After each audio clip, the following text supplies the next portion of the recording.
Mission மே டே 7 பார்க்கலாமா? இன்றைக்கி நான் ரிவிஷன் பண்ண ஸ்டார்ட் பண்ணதே 12 மணிக்கிட்ட ஆயிடுச்சு. ஏன் இவ்வளோ லேட் ஆச்சு அப்படின்னா, ஒரு 2 நாளாக நான் 4 மணிக்கெலாம் காலைல எழுந்திரிச்சு படிச்சுட்ருந்தேன். பகல்லையும் தூங்கலை, நைட்டும் சீக்கிரம் தூங்கலை. தூங்குறதுக்கு 11 மணிக்கு மேலே ஆயிடுச்சு. அதுதான் நான் பண்ண தப்பு. நம்ம காலையில் சீக்கிரம் எழுந்திரிச்சு படிக்கணும் அப்படின்னு முடிவு பண்ணிட்டோன்னா, நாள் நைட்டு சீக்கிரமாகவே போய் தூங்கிடணும். இல்லை அப்படின்னா நம்ம பாடி ரொம்ப டயர்ட் ஆயிரும். நானும் 4 மணிக்கு அலாரம் வச்சுருந்தேன். ஆனால் என்னால் கண்ணு முழிக்கவே முடியல. சரின்னு சொல்லிவிட்டு அலாரத்தை ஆஃப் பண்ணிவிட்டு தூங்கிட்டேன். 6:30 போல் தான் எந்திரிச்சேன். எந்திரிச்சுமே ஒரு மாதிரி லேசியாகவே இருந்துச்சு. அந்த தூக்கம் இல்லாததுக்கு இதுக்கும் ரொம்ப லேசியாகவே இருந்துச்சு. சரி, இன்றைக்கி ரிவிஷன் பண்ணலை அப்படின்னா இனி நெக்ஸ்ட் வீக் ரிவிஷன் பண்ணுறப்ப இந்த லெசனும் சேர்ந்து கூடிரும். அதனால் படிச்சிருவோன்னு சொல்லி முடிவு பண்ணிவிட்டு படிக்கலான்ட்டு இருந்தேன். அப்புறம் வீட்டில் கொஞ்சம் வேலையெல்லாம் இருக்கவும் அதெல்லாம் முடிச்சுட்டு எல்லா வேலையும் முடிச்சுட்டு நான் படிக்க உட்கார்றதுக்கே 12 மணிக்கிட்ட ஆயிடுச்சு. 12 to 12:50 வரையே நான் தமிழ் தான் படித்தேன். அப்புறம் ஒரு 10 மினிட்ஸ் பிரேக் எடுத்துகிட்டு மறுபடியும் தமிழ் தான் படிக்க ஸ்டார்ட் பண்ணேன். மொத்தமாக 31 லெசன் படிச்சிருந்தேன். அதில் நேற்று 21 லெசனை ரிவைஸ் பண்ணியிருந்தேன்ல, பேலன்ஸ் இருக்க லெசனில் இன்றைக்கி நான் ஒரு 8 லெசனை ரிவைஸ் பண்ணேன். அந்த 8 லெசனை ரிவைஸ் பண்ணாதான் ரிவிஷன் நோட்டில் நோட் பண்ணிட்டேன். நெக்ஸ்ட்டு ஜிஎஸ் தான் படிக்க ஸ்டார்ட் பண்ணேன். அதுவும் ஜிஎஸ்சில் யூனிட் 6 10th ஸ்டாண்டர்டில் இருக்க 9th லெசன் தமிழ்நாட்டில் விடுதலை போராட்டம், அந்த லெசனை தான் ரிவைஸ் பண்ணிகிட்ருந்தேன்.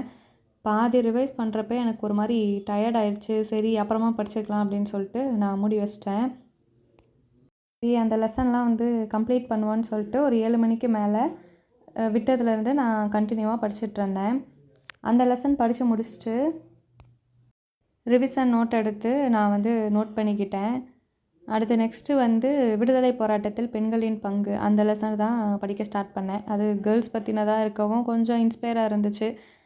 அதனால் அந்த ஃபுல் லெசனையும் ரிவைஸ் பண்ணி முடிச்சிட்டேன். இந்த லெசனையும் படித்து முடிச்சுட்டு அவ்வளோதான். எனக்கு அடுத்து என்ன ஆச்சுன்னே தெரியல. படிக்க மைண்டே இல்லை. சரி, டயர்டாக இருக்குது போல், தண்ணியை குடிப்போம் அப்படின்னு சொல்லிட்டு தண்ணியை குடித்தது தான் என் பிரெயின் சொல்ல ஆரம்பிச்சிருச்சு. அவ்வளோதான் ப்ரோ, ஓரளவுக்கு மேலேனா முடியாது அப்படின்னு சொல்லி அது சொல்ல ஆரம்பிச்சிருச்சு. சரி, ஓகே, பரவாயில்ல, நம்ம படிப்போம் அப்படின்னு சொல்லிட்டு 11th ஸ்டாண்டர்ட் எடுத்து படிக்கலாம் அப்படின்னு பார்த்தா நான் 10th ஸ்டாண்டர்டுக்குள்ளே புக் எடுத்து வச்சு புரட்டிகிட்டு இருந்தேன். சரி, ஐயோ இது 10th அப்படின்னு சொல்லிட்டு 11th ஆங்கிலேய ஆட்சிக்கு எதிராக தமிழகத்தில் இந்த தொடக்க கால கிளர்ச்சிகள் இருக்குல்ல, அந்த லெசன் படிக்கலான்னு எடுத்தேன். ஆனால் என்னால் முடியல. சரி, போதும்டா, இந்த டேவை முடிச்சுக்கலாம் அப்படின்னு சொல்லிட்டு நான் முடிச்சுக்கிட்டேன். கவுண்ட் பண்ணி பார்த்தா நான் இன்றைக்கி 10 லெசன் தான் முடிச்சிருக்கேன். தமிழில் 8 லெசனும் ஜிஎஸ்சில் 2 லெசனும் முடிச்சிருந்தேன். சரி, இன்றைக்கி 10 லெசன் ரிவைஸ் பண்ணியிருக்கோமே, அதுக்கான காயினை போடுவோன்ட்டு காயினை போட்டேன்.